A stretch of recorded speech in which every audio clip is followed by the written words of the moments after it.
शिमला की खूबसूरत वादियों में जहां पर्यटक सुकून की तलाश में आते हैं, एक 4 साल का मासूम बच्चा युग अचानक गायब हो जाता है। 13 दिन बाद उसके माता पिता को एक लेटर मिलता है जिसमें लिखा है 4 करोड़ दो, नहीं तो बच्चे को मार देंगे। लेकिन पैसे देने के बाद भी युग नहीं मिलता।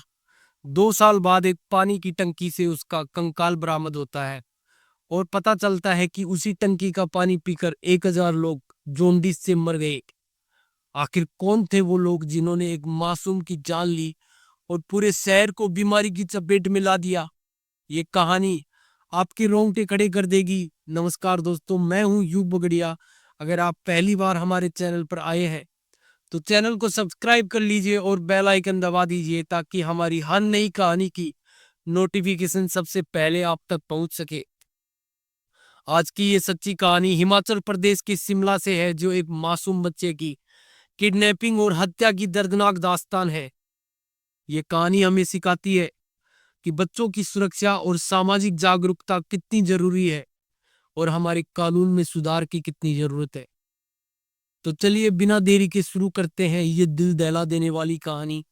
ये कहानी शुरू होती है जुलाई 2014 से, जब शिमला के एक रईस बिजनेसमैन के 4 साल के बेटे युग की जिंदगी में अचानक तूफान आ जाता है। युग का परिवार टेक्सटाइल और गारमेंट्स का बिजनेस करता था। उनके पास ठीक ठाक पैसा था और युग उनका इकलौता बेटा था जिसे वो जान से ज्यादा प्यार करते थे। 2 जुलाई 2014 को युग अपने घर के बाहर खेल रहा था, लेकिन अचानक से वो वहां से गायब हो जाता है। माता पिता ने उसे हर जगह ढूंढा लेकिन कोई सुराग नहीं मिला। उन्होंने पुलिस में शिकायत दर्ज की। शिमला, जो अपनी शांति और सुकून के लिए जाना जाता था, ऐसी घटना ने सबको हैरान कर दिया। पुलिस ने तलाश शुरू की, मामला सीआईडी को सौंपा गया, लेकिन 13 दिन बीत जाने के बाद भी युग का कोई अता पता नहीं था। 13वें दिन युग का बर्थडे था। उसी दिन उसके घर के बाहर एक लिफाफा मिला। उसमें युग के कपड़े थे और एक नोट था जिसमें लिखा था, हमने युग को किडनैप किया है, 4 करोड़ दो तो उसे सही सलामत लौटा देंगे, पुलिस को बताया तो जान से मार देंगे। नोट में अंबाला में एक जगह बताई गई थी जहां पैसे देने थे। युग के माता पिता काफी परेशान हो गए। उन्होंने तुरंत पैसे की व्यवस्था की और वो अंबाला के लिए निकल गए, लेकिन वहां कोई किडनैपर नहीं मिला। इसके बाद दूसरा, तीसरा और चौथा लेटर आया। रकम बढ़कर 8 करोड़, फिर 10 करोड़ तक पहुंची, लेकिन आखिर में किडनैपर्स ने फिर 4 करोड़ पर बात को पक्की किया।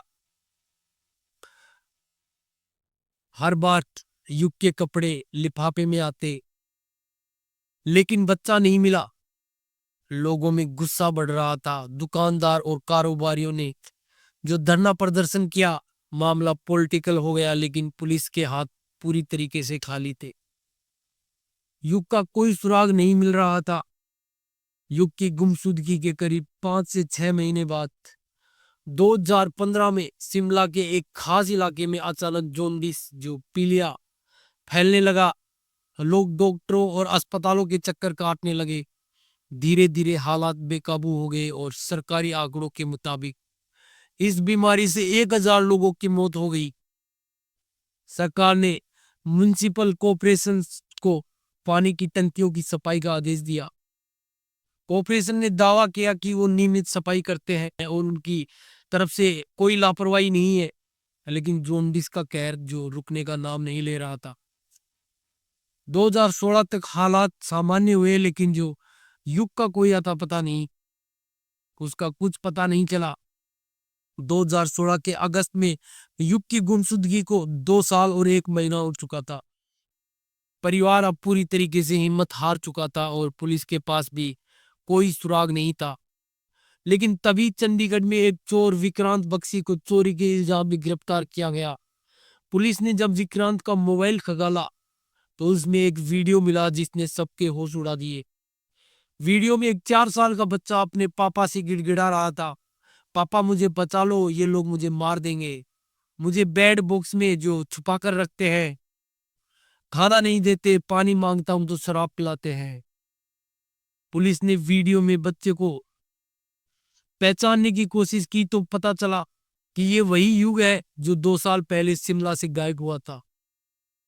सवाल था कि एक चोर के मोबाइल में जो युग का वीडियो कैसे। विक्रांत से पूछताछ में उसने चंद्र शर्मा का नाम लिया और कहा कि उसने ये वीडियो भेजा था। शिमला पुलिस के लिए चंद्र शर्मा का नाम कोई नया नहीं था। वो युग का पड़ोसी था और खुद को नेशनल ह्यूमन राइट्स कमीशन का एक्टिविस्ट बताता था। वो युग के परिवार के साथ पुलिस स्टेशन जाता, उनकी मदद करता और हर डेवलपमेंट पर नजर रखता। पुलिस ने चंद्र शर्मा को हिरासत में लिया। चंद्र ने पहले तो इनकार किया, लेकिन जब उससे सख्ती से पूछताछ की गई तो उसने तेजिंदर सिंह का नाम लिया। तेजिंदर को भी गिरफ्तार किया। विक्रांत बख्शी, चंद्र शर्मा और तेजिंदर सिंह तीनों से जब सख्ती से पूछताछ हुई तो तेजिंदर सिंह ने जो आखिरकार कबूल किया कि युग की हत्या 2 साल पहले ही हो चुकी थी। उसने पुलिस को बताया कि युग की लाश शिमला की जो डली इलाके में म्युनिसिपल कॉर्पोरेशन की 1,20,000 लीटर की पानी की टंकी में है। पुलिस हैरान थी। वो तुरंत टंकी पर पहुंची और जो म्युनिसिपल कॉर्पोरेशन के अधिकारियों को बुलाया गया। टंकी की तलाशी ली गई और उसमें एक बच्चे का कंकाल मिला। डीएनए टेस्ट से पुष्टि हुई कि वो कंकाल युग का ही था। हैरानी की बात यह थी कि ये वही टंकी थी जिसका पानी 2200 घरों और 25,000 लोगों तक जाता था, जिसमें युग का घर भी शामिल था। युग की लाश उस टंकी में 2 साल तक पड़ी रही और उसी पानी को पीकर 1,000 लोग जॉन्डिस से मर गए। पूछताछ में पता चला कि चंद्र शर्मा इस पूरे अपराध का मास्टरमाइंड था। वो युग का पड़ोसी था और जानता था कि युग के पिता बिजनेसमैन हैं। उसने विक्रांत बख्शी और तेजिंदर सिंह के साथ मिलकर युग की किडनैपिंग का प्लान बनाया। उन्होंने युग को किडनैप कर 3 किलोमीटर दूर एक किराए के मकान के घर में रखा, जहां उसे टॉर्चर किया जाता। प्यास लगने पर उसे शराब पिलाई जाती। चंद्र शर्मा ने पुलिस की जांच को भटकाने के लिए खुद परिवार के साथ मिलकर मदद का नाटक किया। वो पुलिस स्टेशन जाता, धरनों में शामिल होता और हर कदम पर अपनी बारीकी से नजर रखता। 13वें दिन जब युग का बर्थडे था, चंद्र ने फैसला किया कि बच्चे को अब जिंदा रखना जोखिम भरा है।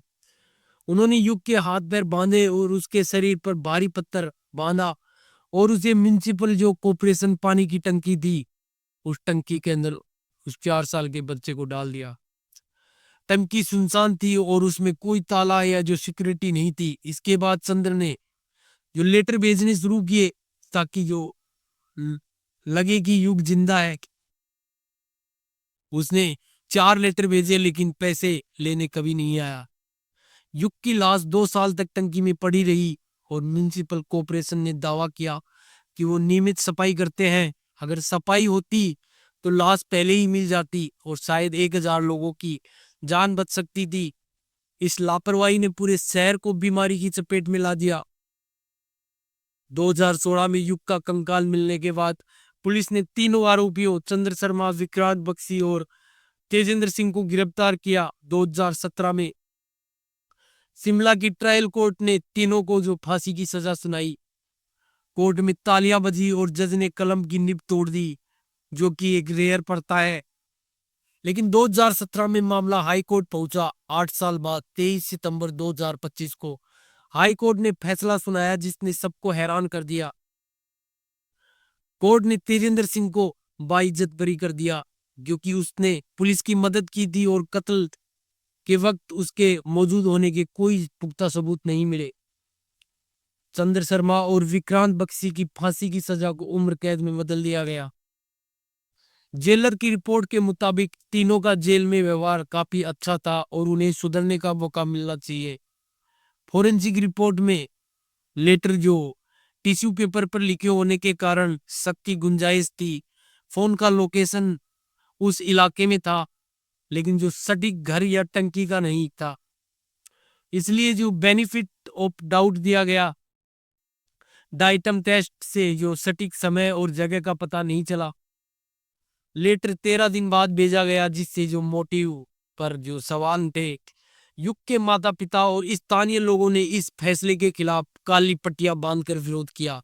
दोस्तों, इस कहानी को सुनाने का मकसद किसी को डराना नहीं, बल्कि जागरूक करना है। ये कहानी हमें सिखाती है कि बच्चों की सुरक्षा हमारी सबसे बड़ी जिम्मेदारी है। माता पिता को अपने बच्चों पर नजर रखनी होगी, खासकर जो अनजान जगहों पर।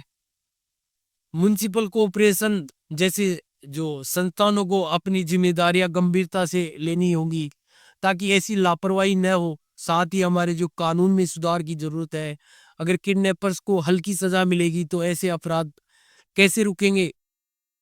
हमें अपने बच्चों को सुरक्षित रखने के लिए सामाजिक जागरूकता बढ़ानी होगी। अगर आपको कोई संदिग्ध गतिविधियां दिखे तो जो आप तुरंत पुलिस को सूचित करें और अपनी राय कमेंट बॉक्स में जरूर लिखें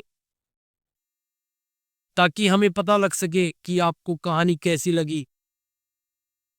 और जाने से पहले आपसे निवेदन करता हूं कि अगर आपको कहानी पसंद आई हो तो चैनल को सब्सक्राइब कर बेल आइकन जरूर दबाएं ताकि हमारी आने वाली हर वीडियो की नोटिफिकेशन आप तक पहुंच सके। जय हिंद, जय भारत।